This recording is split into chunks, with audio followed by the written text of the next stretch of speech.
কাকটিয়া গ্রামে দীপঙ্কর তার স্ত্রী অঙ্কিতা ও তার ছোট মেয়ে রাধিকার সাথে থাকত।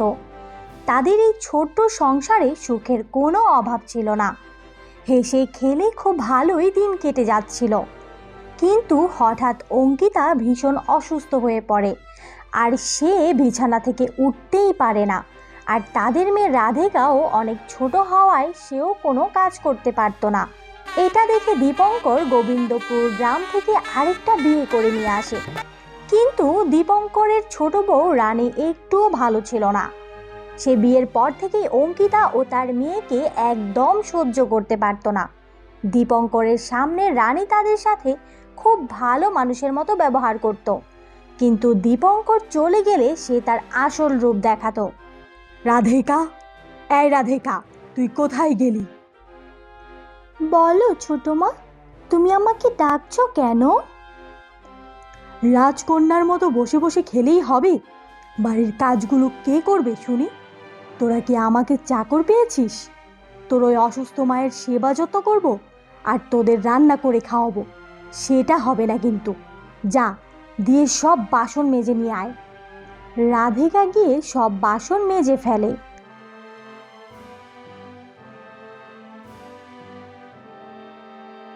সে তার মায়ের জন্য খাবার নিয়ে যায়, আর সেই সময় রানী সেখানে চলে আসে আর রাধিকার হাত থেকে খাবারের থালাটা কেড়ে নেয়। ছোট মা, তুমি এটা কি করছো? মাকে তো খেতে দিতে হবে। খেতে দিতে হবে। মরা মানুষের আর অত খেয়ে লাভ নেই। সারাদিন তোর এই আধমরা মায়ের পাশে বসে থাকলে কি চলবে? বাড়ির কাজ কে করবে শুনি? ছোট মা, আমি তো সব থালা বাসন মেজে নিয়ে এসেছি। থালা বাসন মেজে নিয়ে এসেছি? রাজকন্যার কথা শোনো। আর বাড়ির বাকি কাজ কে করবে শুনি? তোর আধমরা মা? রাধিকা এই কথা শুনে সেখান থেকে চলে যায়। ছোট, আমার মেয়েটা অনেক ছোট রে, তুই ওকে দিয়ে এত কাজ করাস না, ও পারবে না। আরে মরণ, দরদ দেখে বুকটা ফেটে যায়। কে বলছে কাজ পারবে না? পারবে পারবে, খুব ভালোই পারবে। আর তোমাকে বলি, এতদিন ধরে আধমরা হয়ে পড়ে আছো, মরে যেতে পারো না? এত লোকের মরণ হয়, তোমার মরণ হয় না কেন? কি আর করব বল ছোট, ঈশ্বরে এত বলি, ঈশ্বর তুমি আমাকে উঠিয়ে নাও, কিন্তু ঈশ্বর তো আমার কথা শোনে না রে ছোট। ঈশ্বর তো আমারই নেয় না।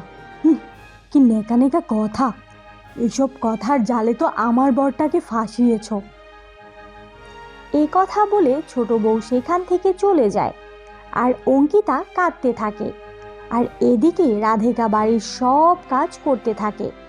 হে ঈশ্বর, তুমি আমার মাকে সুস্থ করে দাও, তা না হলে আমার সৎ মায়ের অত্যাচারে আমার মায়ের আগেই হয়তো আমি মরে যাব। আমার যে আর এত কষ্ট সহ্য হচ্ছে না। ঠিক তখনই দীপঙ্কর বাড়িতে ফিরে আসে। ঈশিতা মা আমার, তুমি এখানে কি করছো?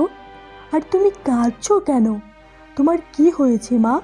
আমাকে বলো। বাবা, ছোট মা বলেছে আমি কাজ না করলে আমাকে আর মাকে খেতে দেবে না। এত বড় কথা, আর আমার ছোট্ট মেয়েকে দিয়ে কাজ করানো হচ্ছে? দাঁড়াও, যাও মা, তুমি এখন ঘরে যাও। রানী, ওই রানী, কোথায় গেলে তুমি? এখনই বাইরে আসো। দাঁড়াও, আসতেছি। তোমার এত বড় সাহস, তুমি আমার ছোট বাচ্চা মেয়েটাকে দিয়ে বাড়ির সব কাজ করে নিচ্ছ? আগে থেকেই ওর মাটা অসুস্থ, ওর মনটা ভীষণ খারাপ। একটা কথা শোনো, আজকের পর থেকে যদি তুমি আমার ছোট মেয়েকে দিয়ে কোনো কাজ করিয়েছ, তো তার পরিণাম কিন্তু ভীষণ খারাপ হবে। যত সব। এ কথা বলেই দীপঙ্কর রেগে সেখান থেকে চলে যায়।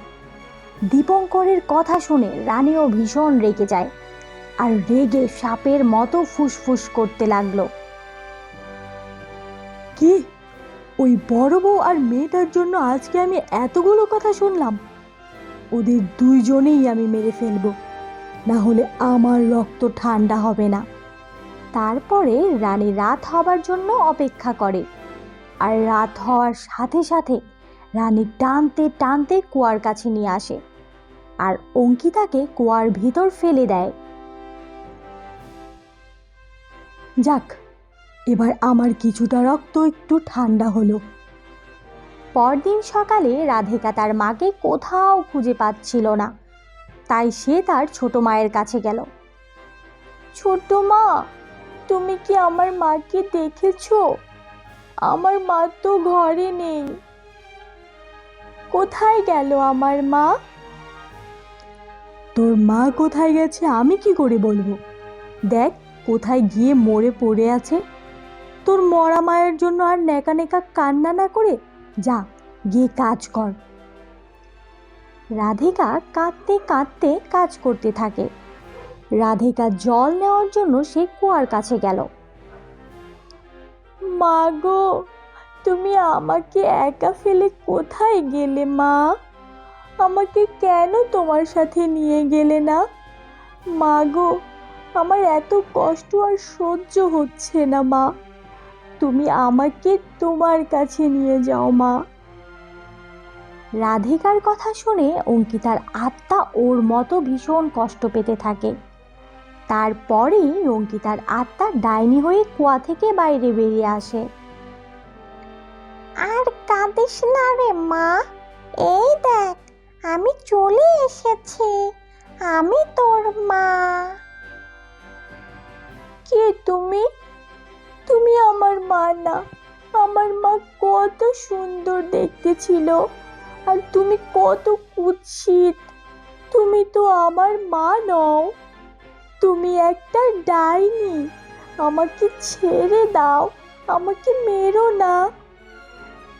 না মা না, আমি তো কিছুই করব না, তুই বিশ্বাস কর, আমি তোর মা। এরপরে অঙ্কিতা ডাইনি তার মেয়েকে সব কথা খুলে বলে।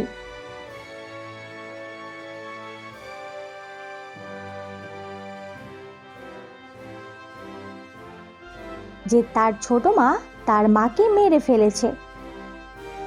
মা, আমি ছোট মাকে ছাড়বো না, বাবাকে বলে দেব। না মা, তুই কাউকে কিছু বলিস না, ওকে শাস্তি আমি দেব। তুই শুধু আমার কথা মতো একটু কাজ করে যা। তারপরে অঙ্কিতা ডাইনি রাধিকাকে সব কিছু ভালো করে শিখিয়ে দেয় তার ছোট মাকে শাস্তি দেওয়ার জন্য।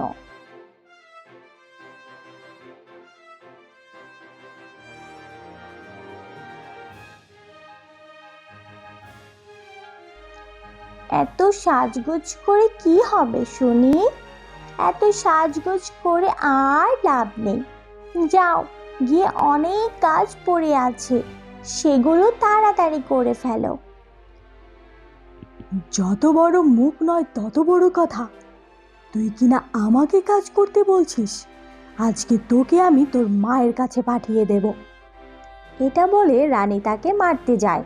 তখনই তার ডাইনি মা রানীকে পা বাজিয়ে নিচে ফেলে দেয়। ওরে মা গো, আমার মাজাটা একেবারে ভেঙে গেল গো। রাধিকা, তোর এত বড় সাহস যে তুই আমাকে ফেলে দিলি? আজকে আমি তোকে একেবারে শেষ করে ফেলবো। এ কথা বলে রানী যখন একটি লাঠি নিয়ে এসে রাধিকাকে মারতে যায়, তখনই তার ডাইনি মা তার সামনে চলে এসে, ওরে মা গো, মরে গেলাম গো, এ তো একটা ডাইনি। তুমি কে আর কি চাও এখানে? আমাকে চিনতে পারছিস না ছোট? আমি অঙ্কিতা, যাকে তুই কুয়ার মধ্যে ফেলে মেরে ফেলেছিলি। তুমি এখানে কি করে আসলে? তুমি কি ডাইনি হয়ে আমাকে মারতে এসেছো? না না না, আমি তোকে মারবো না, তবে একটা শর্ত আছে। আমি তোমার সব শর্ত মানবো, কিন্তু দয়া করে আমায় মেরো না। আজ থেকে তুই বাড়ির সব কাজ করবি, আমার আদরের ছোট্ট মেয়েটার খেয়াল রাখবি। তার যত্নের যদি একটুও কমতি হয় তাহলে কিন্তু আমি তোকে মেরে ফেলবো। ঠিক আছে ঠিক আছে, এখন থেকে আমি বাড়ির সব কাজ করব আর রাধিকারও খেয়াল রাখবো। ছোট মা, তাড়াতাড়ি যাও, আমার ভীষণ ক্ষুধা লেগেছে, তাড়াতাড়ি রান্না করে আমাকে খেতে দাও, আর আমার জামা কাপড়গুলো ভালো করে পরিষ্কার করে দিও। এরপর থেকে রাধিকা তার ছোট মা ও বাবার সাথে সুখে শান্তিতে থাকতে লাগলো, আর তার ডাইনি মাও তার খেয়াল রাখতে লাগলো।